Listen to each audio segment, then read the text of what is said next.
So one small problem, not really a problem, more of an annoyance that many riders of Polaris Matryx chassis machines have experienced in the last couple of years is snow getting in to the front storage compartment under certain conditions.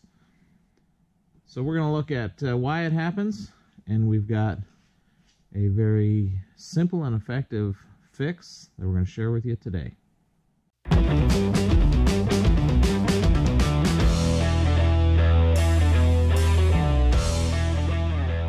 So one of the things I really love about this machine, which is this is a 2022 Polaris VR1,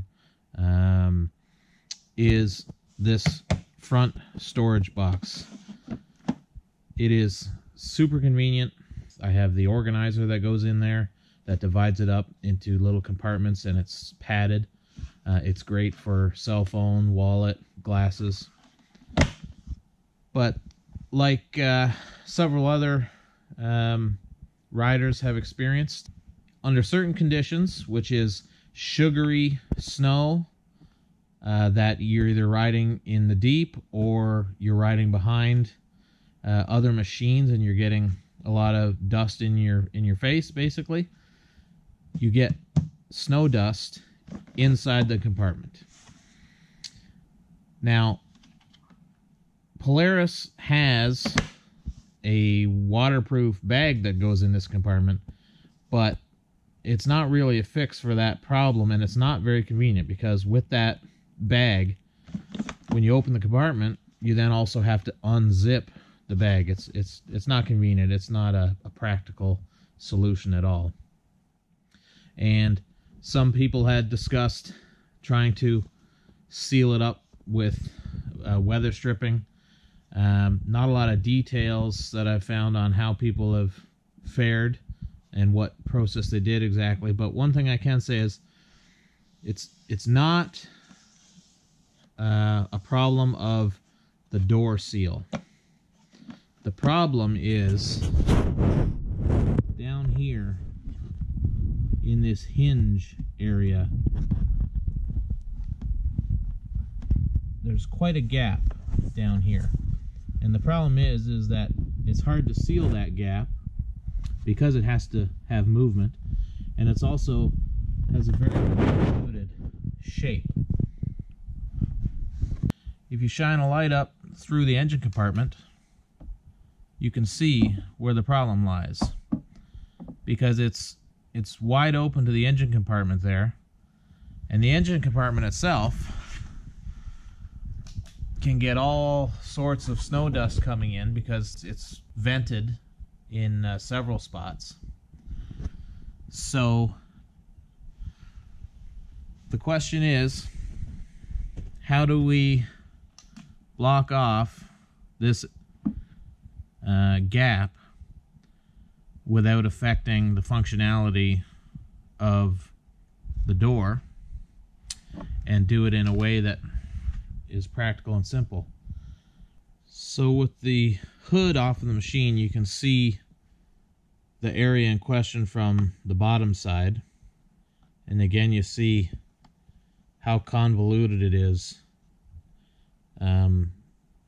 Really not easy to seal that off in any effective way without it causing issues with the hinge movement. If you look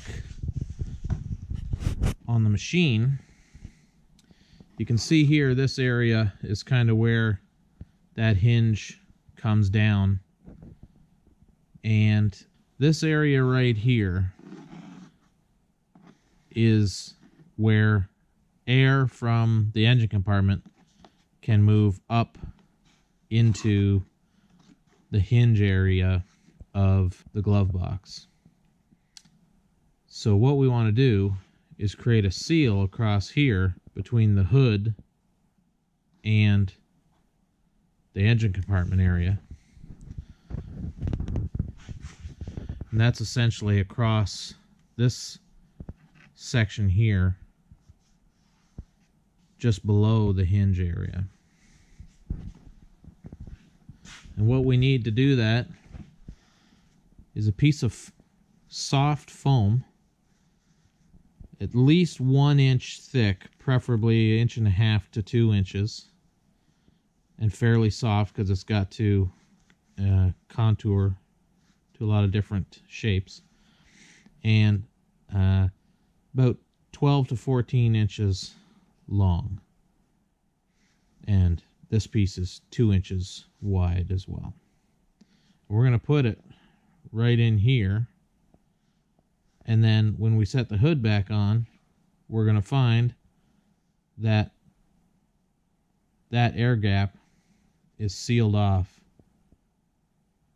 without having to worry about all the contours of the hinge area. So you can just set it in there like that. And there's a couple of little holes